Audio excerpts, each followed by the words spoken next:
Hi there, it's Scott with Bobo and Chichi, and in today's video, we're going to be making like a really cool Abbey Road type of shot. And again, this is all shot handheld.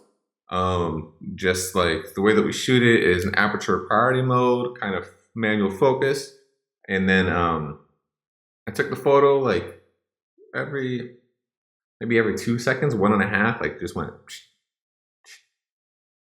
as Megan would walk across the screen. And the inspiration obviously was this image right here, kind of where I got the idea. And I saw somebody else do it a long time ago. I've done it a few times and it's a really fun and easy thing to do. And you don't need a tripod. It's kind of building on last week's tutorial where we did the exposure. And this is the home from American Horror Story, The Coven. So I don't know if you guys have watched that, but it's kind of a cool show. So anyhow, these are the images that we have. We got about 16 in all. And the thing that we're gonna do is the first thing, like most, we're gonna color correct it. So I'll always go ahead and start with my white balance and just pick a spot for white balance. And I'll probably go ahead and add like a light and bright preset to here. And I'm overexposing the highlights quite a bit, so I'll bring them down. And I want like almost like a HDR type of thing. Like I'm really gonna have a lot of these, the shadows lightened. So I'm happy with that. Bring down the vibrance a bit. So it's a good start. Good, good, good. And I really want to just kind of have green be the focus and maybe like the white, maybe I'll add a little tinge. So we're gonna go ahead and click on our HSL slider. There we go, good. Okay, so we'll click on here, drag it up. We're just playing with the colors of the greens. And that looks pretty nice. We'll go ahead and play with the luminance, maybe make it a little darker. That looks nice too. And while I'm at it, actually, I'm gonna go ahead and play with the skin. She's looking pretty orange. Make it look a little bit more natural. There we go, that's nice. Bring this up as well, make it a little brighter. And I'll probably decrease the saturation in her, so that way it shouldn't look so bright. Okay, and then let's see, what do we want to do with this? Play with this a little bit. Okay, I'm liking this. And I don't think there's any, oh, there's a little bit, let's see. A little split toning, okay. I'm pretty happy with that. I might just increase it just a tiny bit. Okay, and so for those who don't know, if you add orange and teal instead of yellow and blue, you actually get a little bit more contrast. So it's kind of a different look. It's more like a cinematic look, but it's a really fun way to play and add a little bit to your photos. So that's what we're going on with this light and bright preset. And you can download all these presets for free. I'll put a link in the description and we're gonna go ahead and sync all of these. So we just edited one, applied it to them all, and we're pretty much done. Okay, so now the next step. Once it's all synced up, we're gonna go ahead and right click or control click, and we're gonna go to edit in open as layers in Photoshop. Just like the other tutorial last week where we showed you a double exposure. If you're interested in learning about that, go ahead and check it out. It'll be somewhere. Okay, so while we wait for that, I'm gonna have a sip of coffee.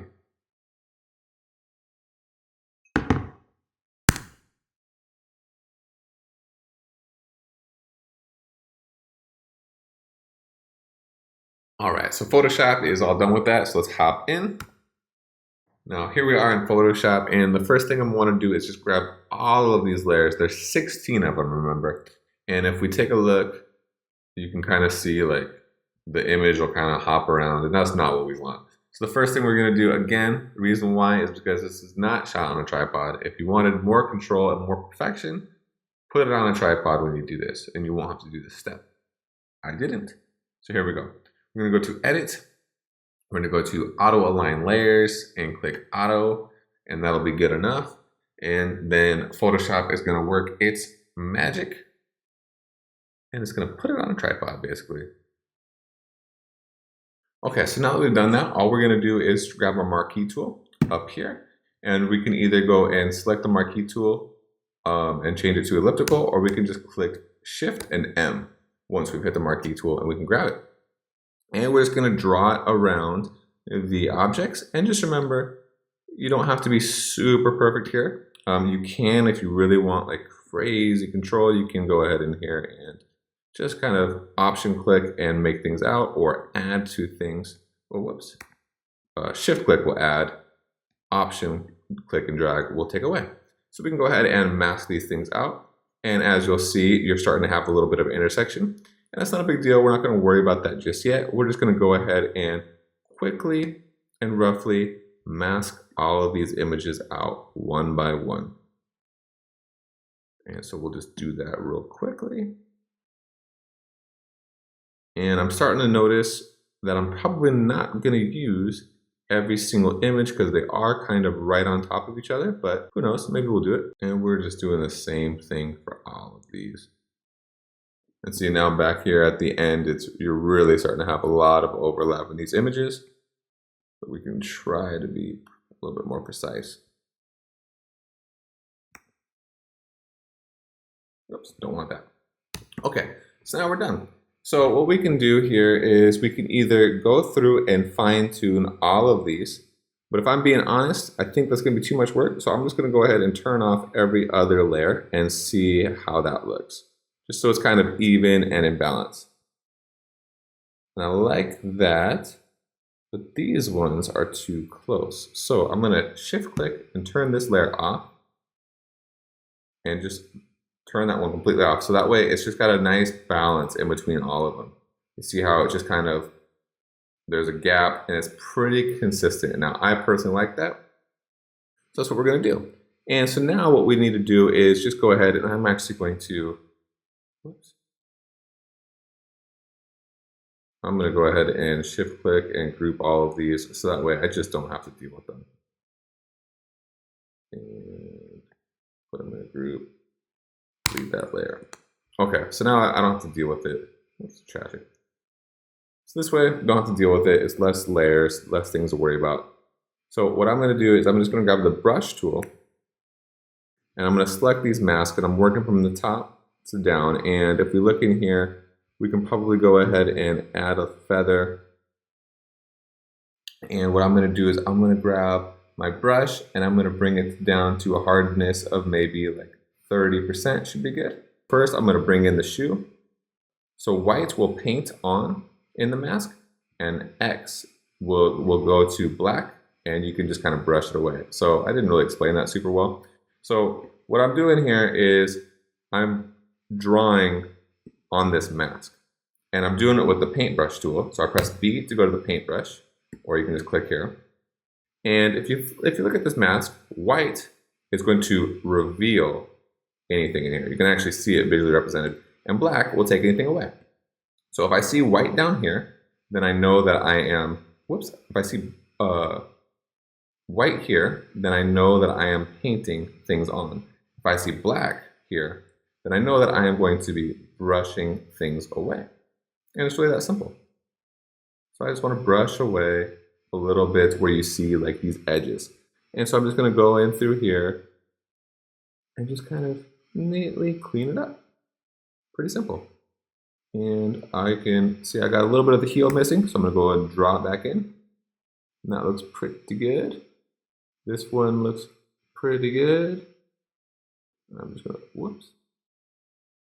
Oh, and here's a mistake. Don't click on, just undo that. Don't click on here because then you're just going to draw white or black. You want to click on the actual mask and make sure that you're painting on the actual mask. Otherwise, you'll have what just happened to me.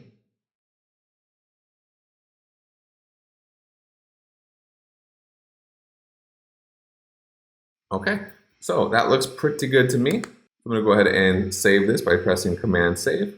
So it's saved, and now I'm going to hop back into Lightroom, and we have our final composite of all of these images. And again, I can go ahead and put another preset on here. I can make it nice, light and bright, and just see how that does it. It's going to be crazy. But I can make some minor changes and go ahead and even adjust the shadows and play with this a little bit more if I like.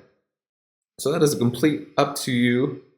Let me go ahead and add a little more fade. that's completely up to you. However you want to process the image is up to you. I'm happy with how it looks right now, so I'm going to leave it alone.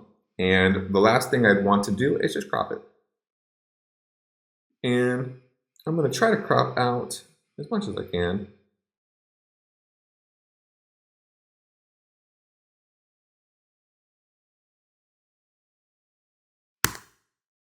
So there we go. I'm pretty happy with those results.